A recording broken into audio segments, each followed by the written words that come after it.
弟兄姊妹平安，今天是2026年的7月9号。今天的经文是诗篇119篇105节到112节，出埃及记第3章第1节到第6节，罗马书第2章12节到16节。今天要跟大家分享的主题是义人。谁是义人？要怎么样才能够成为上帝眼中的义人？在圣经里面，义人都是采用被动式的，因为被称义人不能自己称义，是借由上帝的恩典、上帝的作为、上帝的呼召与宣召，人才能够被称为义人。出埃及记第3章第1节到第6节，记载了摩西受呼召的一个场景。上帝告诉摩西说，这是神圣之地，摩西就照着上帝的吩咐去做了。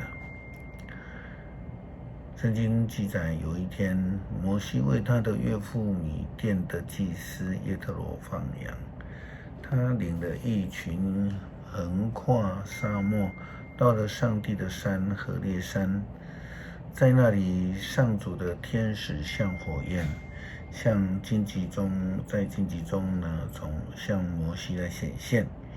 摩西看见荆棘着火，却没有烧毁。他想，这可怪了，为什么荆棘不会烧毁呢？我上前去看看吧。上主看见摩西走近，就从荆棘呼叫他：摩西，摩西。摩西回答说：是，我在这里。上帝说：不要再走近了，脱掉你的鞋子，因为你所站的地方是圣地。我是你祖宗的上帝，是亚伯拉罕、以撒、雅各的上帝。摩西遮着脸，不敢看上帝。保罗与罗马教会的基督徒谈到了律法，保罗非常清楚地表达了，真正的义人不是那一些听律法、听道理的人，而是听了又去实践的人。罗马书第2章12节到16节的经文，外邦人没有摩西的律法，他们犯罪就不在法律下灭亡。犹太人有律法，他们犯罪就按照法律受审判。因为上帝宣判为无罪的，不是单听法律的人，而是实行法律的人。外邦人没有法律，但是当他们本着天性做了合乎法律的事，他们就是自己的法律。虽然他们并没有法律，他们的行为显明了法律的要求是写在他们的心里的。他们的良知也证明这是对的，因为他们的思想有时候谴责自己，有时候为自己辩护。所以按照我所传的福音，上帝在末日要借着基督耶稣针对人心中的隐秘实行审判。诗篇119篇105节到112节，你的话是导引我的灯，是我人生路上的光。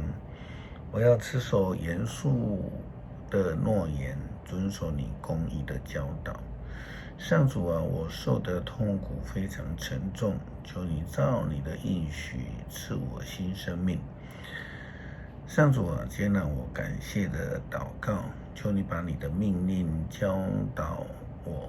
我的生命时时刻在危险中，但没有忘记你的法律。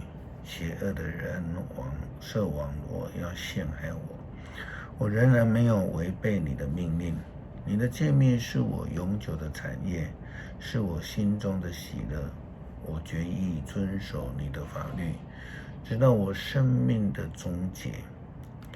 恳求上帝帮助我们成为你眼中的义人，被你称为义，让我们能够实践信仰，跟随你的引导和呼召。